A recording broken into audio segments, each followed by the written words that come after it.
The year is 1978, the great leader just passed away 2 years ago, and the crusade of communism has finally come to an end. The first priority for the new administration of China is to find a way to save the economy from the verge of total collapse. Deng and his diplomatic corps choose Japan as the first foreign country belongs to the Western bloc to visit.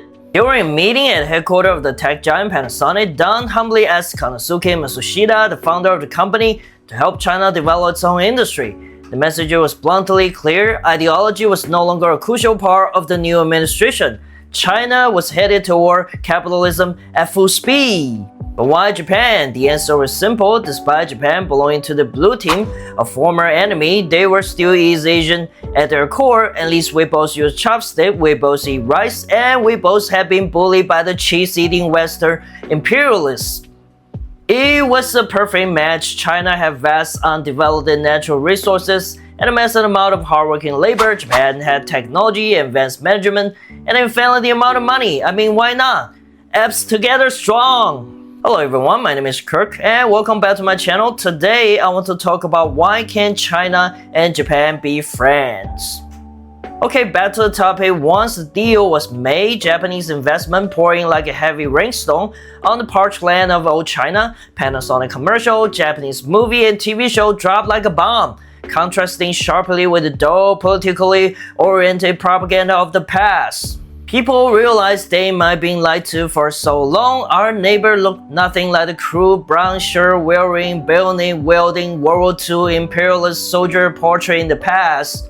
Instead, they were just like us, but much glossier and flashier. They show an image of what we could have been. All this time, the Japanese movie Manhunt, starring Takakura Ken, first introduced the concept of cool to the Chinese audience. Women started to liberate themselves from the drab blue and gray uniform to embrace fashion as sexual attraction. The Toyota Coaster even became the standard vehicle for high-ranking officials until the early 2010s. Generation X and Y were overwhelmed by Japanese ACG culture. Almost every child growing up in the era watched Dragon Ball, Ranma 1/2, or later Evangelion. For the general public, Japan was undoubtedly the cultural flag of the time. Friendship didn't just stop at the civilian level. Almost every Chinese city started a sister city relationship with a Japanese equivalent, including the city where I was born.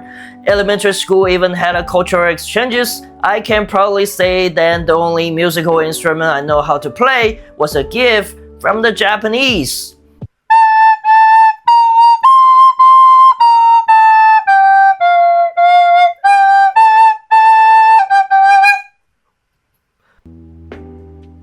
Alright, that's enough.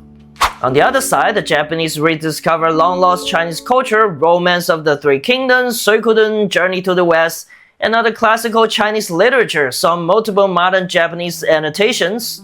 Japanese intellectuals seem amused to connect with their ancestor. The version of China only existing in history book was giving a new lease on life. Then, apprentice had become the teacher, helping to preserve and promote the shared heritage of both countries on the world stage.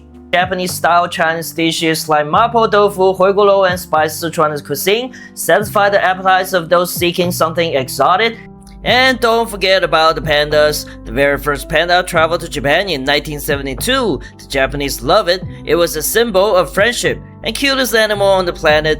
Seriously, who could say no to panda? However, just like every love story, things started going downhill in the late 90s. Someone higher up finally realized that the old narrative couldn't withstand one punch from Goku.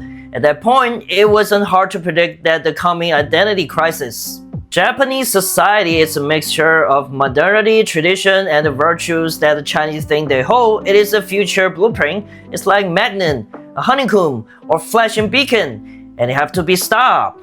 Otherwise, people will see through the old tricks performed over the past few decades, and the domestic magician will lose their job. It became a matter of national pride, a game of life and death. The fear was that people would ditch their old clothes, their old mindsets, and eventually their old identities. By the late 90s, inflation was high, unemployed workers were struggling, and the foundation of faith was crumbling. People were questioning the fundamental of the system. You could almost hear someone in the command center shouting, "We need to do something before it's too late." The truth was, They only have a handful of weapons to retaliate with. Among those few options, they found that good old-fashioned nationalism was the most efficient and powerful tool they could ever have. Just like a Greek tragedy, nationalism grabs the primal sentiment of humanity. It's hate, it's love, it's something profound. The plan was to show the other side of Japan, the war crime committed against the Chinese people, or the war crimes they have never committed. War never changes, and so does the Japanese. In the end, they were just war criminals disguised as modern, civilized human beings. State-owned media was broadcasting World War II TV shows 24/7 non-stop in parallel. Anti-Japanese sentiment was spreading on the internet. Conspiracy theories accused the original design of the Shanghai World Financial Center of representing two katana blades holding up a rising sun. Yeah, anyway, they eventually have to change the circular top of the design to a rectangle. Additionally, rumors spread that the name of the famous web portal Xinlan was taken from a discriminatory noun used by the Japanese to refer to the Chinese. The hate was piled high, it was just waiting for a little spark to ignite. It remains a mystery as to who fired the first shot, but it isn't difficult to figure out for yourself. At that point, it didn't matter. People finally had a way to release their anger. They have a green light to smash and destroy.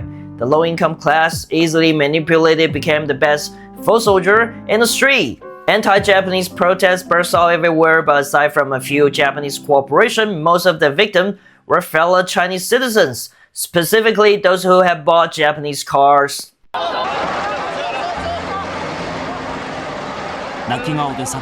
Protesters believes China has a rightful claim. Boycott Japanese product, they chant.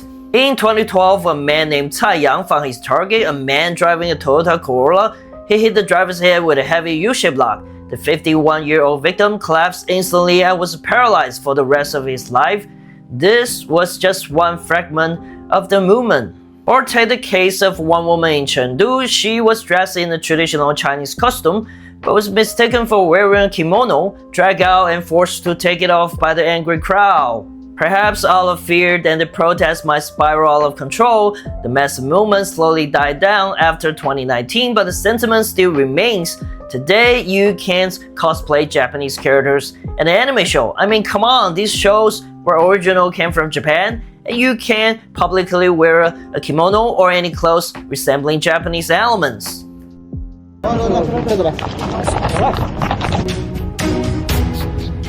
There was even an assassination attempt targeting Japanese students.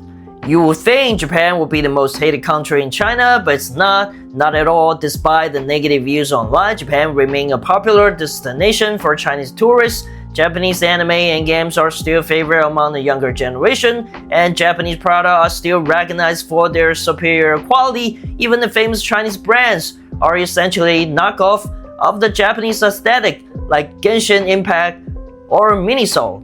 Guys, look at the name of these brands. In fact, the best-selling foreign books in China are not Harry Potter, but those written by the Japanese author Higashino Keigo. But you just can't praise Japan because you're Chinese. Japan is your natural enemy. You're told you must never forget and must hate them forever. If you dare to say you love Japan, they will put a traitor cap on your head.